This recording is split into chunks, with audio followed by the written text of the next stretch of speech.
အားလုံးမင်္ဂလာပါဆိုတော့ကျွန်တော်ဒီနေ့တင်ဆက်ပေးရှင်တဲ့အကြောင်းအရာလေးကတော့ကျွန်တော်တို့ပန်းသီးပေါ့နော်ဒီပန်းသီးအကြောင်းပေါ့နော်ပန်းသီးကကျွန်တော်တို့မြန်မာနိုင်ငံမှာတော့ဒီစိုက်လို့ရတဲ့ဒေသတွေကဒီတောင်ပေါ်ဒေသတွေမှာဖြစ်တယ်ပေါ့လေဆိုတော့ဒီပန်းသီးကကဘာမှာတကယ်ကိုဒီဈေးကွက်ဝင်တဲ့ဒီအသီးတွေမျိုးဖြစ်တယ်ပေါ့ဆိုတော့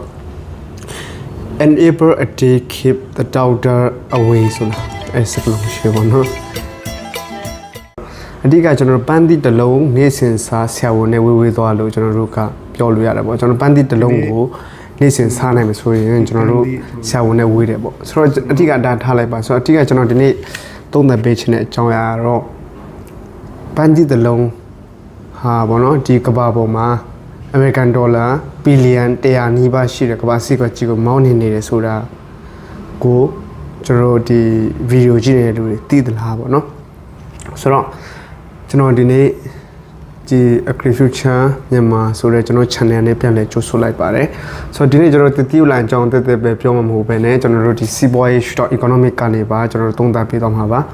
ဆိုတော့ကမ္ဘာပန်းသီးစီးကွက်အခြေအနေကတော့သိပ္ပံနေကြကျမရဲ့ကြိုးကျေးဇူးတွေနဲ့အရေးကြီးဆုံးချက်ဖြစ်တဲ့ကျွန်တော်မြန်မာနိုင်ငံအတွက်ဘယ်လိုစီးပွားရေးခွန်လန်းတွေရှိနေမလဲဆိုတာကိုဆွေးနွေးသွားမှာဖြစ်ပါတယ်ကဲစလိုက်ကြပထမဆုံးနဲ့ကင်းကရန်နဲ့ကြည့်လိုက်မယ်2024ခုနှစ်အထိကမ္ဘာဘန်းသီးဈေးကွက်ပမာဏကအမေရိကန်ဒေါ်လာ92.9ဘီလီယံခန့်ရှိပါတယ်ဆိုတော့2029ရောက်မှာဒေါ်လာ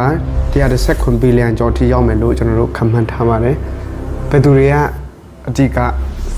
ဒီပန်းသီးတွေကိုတင်ပို့ရောင်းချနေကြတယ်ဆိုတော့တရုတ်နိုင်ငံကပန်းသီးထုတ်လုပ်မှုကို90နီးပါးထုတ်လုပ်ပြီးတော့မှထိဆောင်နေရက်တည်ပါတယ်နဲ့သူ့နောက်မှာတော့ဥရောပသမဂ္ဂဆိုတဲ့ EU နဲ့ American တို့ကလိုက်နေတယ်ဒါပေမဲ့စီးပွားရေးသမားတယောက်နဲ့သတိထားရမယ့်အပြောင်းအလဲတစ်ခုရှိပါတယ်ဒါတော့ဝယ်လိုအားပေါ့နော် demand ကိုကျွန်တော် demand နဲ့ကျွန်တော် organic ဘက်ကိုဦးတည်လာတာပါဆိုတော့လူတွေကပန်းသီးကိုရိုးတန်းနဲ့ဝယ်စားတယ်မျိုးပဲနဲ့ဒီ Color Fuji Honey Crip ဆိုတဲ့ music variety တွေကိုရွေးချယ်လာကြတာဖြစ်တယ်ဒါကြောင့်ကမ္ဘာကုန်သွယ်မှုပမာဏအများ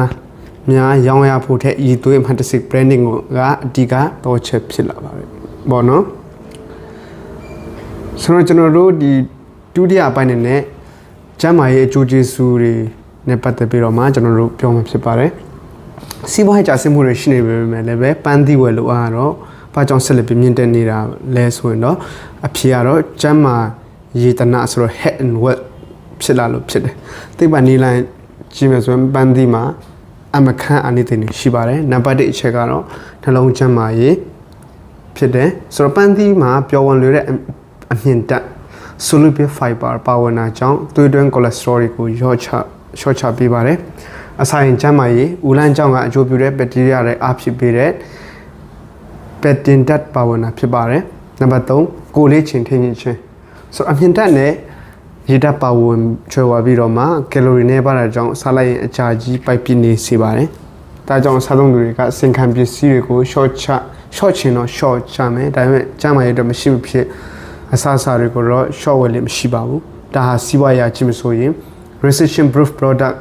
စီးပွားရေးချက်တေးလဲရောင်းအမချတဲ့ကုန်ပစ္စည်းတစ်ခုဖြစ်ပါတယ်။ပန်းသီးရပါတော့။ဆိုတော့မြန်မာနိုင်ငံအတွက်ကျွန်တော်တို့ဒီစီကွက်အခွန်လန်းနေကျွန်တော်ပြောမယ်ဆိုရင်ချက်ကလည်းမြန်မာတဲ့ပါဝဆိုလိုရတယ်ပေါ့နော်ဆိုတော့ကျွန်တော်တို့နိုင်ငံဟာပန်းသီးကိုပြည်ပကနေအတိအကတင်သွင်းနေတဲ့ net importer ကြီးနိုင်ငံဖြစ်တယ်သူဖြစ်တရုတ်မူဆယ်နယ်စပ်ကနေထိုင်းနိုင်ငံတွေကိုအားထားနေရပါတယ်ဒါပေမဲ့မိခိုနေရတယ်ဆိုတာတဲ့အခွန်လန်းရှိတယ်ဆိုတဲ့သဘောပါပဲမြန်မာစွမ်းဦးတည်တဲ့လုပ်ငန်းရှင်တွေအတွက်စီးပွားရေးလမ်းကြောင်း၃ခုရှိပါတယ်နံပါတ်1အခန်းတွေပို့ဆောင်ရေးကဏ္ဍ coaching logistics ကျွန်တော်တို့စီမှာအကြီးမားဆုံးဆုံးရှုံးမှုကတော့တတိယလန်တွေပုတ်တိုးပျက်စီးလွယ်တာပါမန်ဒီကအပူချင်းထင်းကြီးဖို့လွှတ်ပါတယ်နေဆက်ကနေရန်ကုန်အထိလက်ဆက်မှုမပြတ်ဘဲနဲ့တည်ပို့ဆောင်တဲ့ coaching logistics ယင်းနေမြုံနှံချင်းဟာပန်းတီအတွက်တင်မကစေပြီးကဏ္ဍမှာလုံးအတွက်အကျိုးရှိတဲ့စီးပွားရေး model တစ်ခုဖြစ်ပါတယ်နံပါတ်2စီးပွားမြင့်ထုတ်ပုံများ value added processing တွင်းကုန်ထဲမှာအရသာရှိပေမဲ့အခွင့်မလှလို့ပုံစံမကျလို့ဆေးလျှော်ရောင်းရတဲ့အသီးတွေ reject stock တွေရှိပါတယ်ဒါဟာဈေးသက်သာတဲ့ကုန်ကျတွေပါဒါကိုအသုံးပြုပြီးကျမလိုက်စားရကြတဲ့ cider vinegar ပန်းသီးရှာလကာရီ Ever chips ပန်းသီး6ပန်းသီးရုံနဲ့ဖြော်ရစားရထုတ်လုပ်နိုင်ပါတယ်ဒါဟာပြပသွင်းကုန်ကြနဲ့တုံးပြီးတော့မှမိတ်အမြင်မှာထုတ်ဖို့တန်ဖိုးမြင့်ဖန်တီးလိုက်တာပါတဆင့်ခံပြန်တဲ့တင်ပို့ခြင်းဒေတာရမြန်မာနိုင်ငံတရုတ်ကုန်စည်တွေကိုအိန္ဒိယဘင်္ဂလားဒေ့ရှ်ဘက်ကိုတင်ပို့တဲ့ဂျာခံမြေ transit hub ကိုပြရတည်တဲ့အနေအထားရှိပါတယ်ဒီဆက်တွေဖြတ်ကျော်ပြီးကုန်သွယ်မှုမူဝါဒကိုတေချာနားလည်ထားရင်ဂျာခံကုန်သွယ်မှုကုမ္ပဏီကိုခွန်လန်းရရှိနေဆိုင်အစီအမံဖြစ်ပါတယ်ဆိုတော့နောက်ဆုံးအနေနဲ့ပန်းသီးကိုတွိုင်းလိုက်ရင်စားစရာမဟုတ်ခုတသက်မဟုတ်ပဲဒါဟာကမ္ဘာထောက်ပံ့ရေး concept logistic စားသုံးမှုအပြုအမူ consumer behavior တန်ဖိုးမြင့်စီးပွားရေး value added economy စတဲ့အခန်းစာတစ်ခုဖြစ်ပါတယ်ကုန်တယ်ပဲဖြစ်ဖြစ်ထုတ်လုပ်သူပဲဖြစ်ဖြစ်ကြားမှလိုက်ဆက်သူဖြစ်စေကွက်သဘောတရားကိုနားလည်ထားရင်အသာစီးရမှာပါဒီသုံးတဲ့ချက်ကို